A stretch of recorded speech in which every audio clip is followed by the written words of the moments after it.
के पी रहा था। तो मोहब्बत करने वालों में निकाह से बेहतर कोई भी चीज़ नहीं है। मांस पी रहा था, अब तो मेरी तबीयत भी ख़राब हो गई। अब तू बता मैं क्या करूँ। जनाब आवाज़ ज़रा धीमी रखें। आप लोग मस्जिद में मौजूद हैं और यहाँ पे भी दुनियादारी की बातें उठा लाएं। कुछ तो लिहाज करें। ज़्यादा हमें समझाने की ज़रूरत नहीं है, हमें भी पता है हम कहाँ बैठे हैं। अपने काम से काम रखो। अजीब बदतमीजी है। मैं आपको समझाने की बात कर रहा हूँ और हम आप कोई छोटे बच्चे हैं। और जाओ भाई अपना काम करो।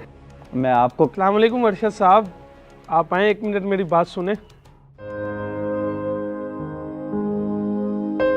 वालेकुम अस्सलाम इमाम साहब। जी आप मुझे बताएं मसला क्या है। इमाम साहब देखा नहीं आपने, अब तो लोग मस्जिद का भी लिहाज नहीं करते। रोज़ का मामूल बना लिया है, बाहर बैठकर गप्पे हाँकते हैं और ये कोई मोबाइल इस्तेमाल करने की जगह है। जी बिल्कुल आप सही फरमा रहे हैं, मैं आपकी बात समझ रहा हूँ। इमाम साहब अगर समझ रहे हैं तो कुछ कहते क्यों नहीं हैं।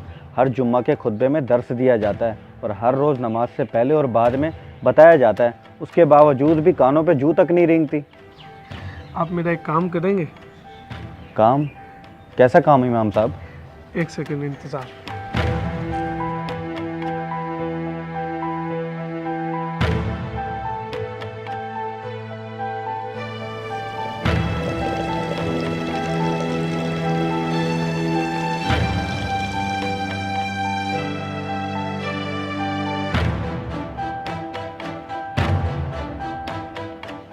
ये क्या है इमाम साहब?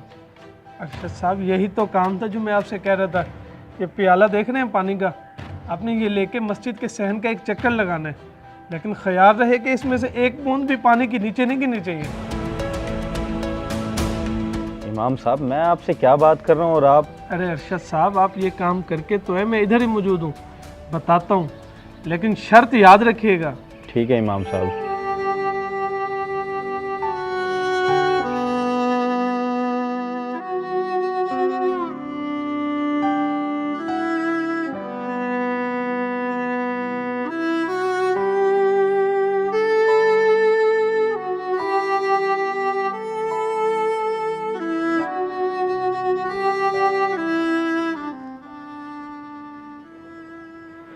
जी इमाम साहब लगा लिए चक्कर, देखिए एक बूंद भी नहीं गिरने दी। शाबाश अरशद साहब, मुझे उम्मीद भी यही थी आपसे। अब मुझे ये बताएं कि उन लोगों का मौजूए गुफ्तगू क्या था और बाकी लोग मस्जिद में जो बैठे वो क्या कर रहे थे?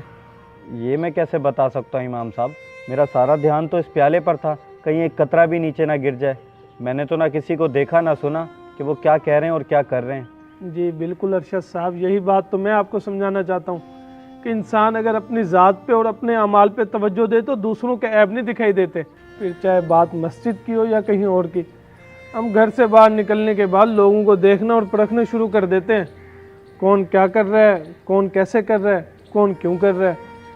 ठीक है इमाम साहब मैं आपकी बात समझ रहा हूँ, लेकिन क्या किसी को गलती पर देखकर उसकी तस्हीह नहीं करनी चाहिए? जी बिल्कुल करनी चाहिए, लेकिन तरीके से। बदकिस्मती से हमारा माशरती रवैया ये बन चुका है कि हम लोगों पे तनकीद करने को ये समझते हैं कि हम उसकी तस्हीह कर रहे हैं। सबसे बड़ी बात, दूसरों का मुहासबा करने के बजाय अगर इंसान अपना मुहासबा कर ले तो क्या ही बात है। और जो इंसान खुद को सुधार गया वो या उसने माशरे में सुधार पैदा करने का अपना किरदार अदा कर दिया। ठीक कह रहे हैं आप इमाम साहब, हमारा अमूमी रवैया यही है कि हम दूसरों के ऐबों पे नज़र रखते हैं, कौन कितना नेक है और कितना परहेज़गार, कौन किस तरह से और कितनी नमाज़ें पढ़ रहा है। लेकिन हम ये भूल जाते हैं कि हम कहीं ना कहीं ग़ीबत का भी शिकार हो रहे हैं। जी बिल्कुल ठीक कहा आपने। चलें अब नमाज की तैयारी शुरू करते हैं।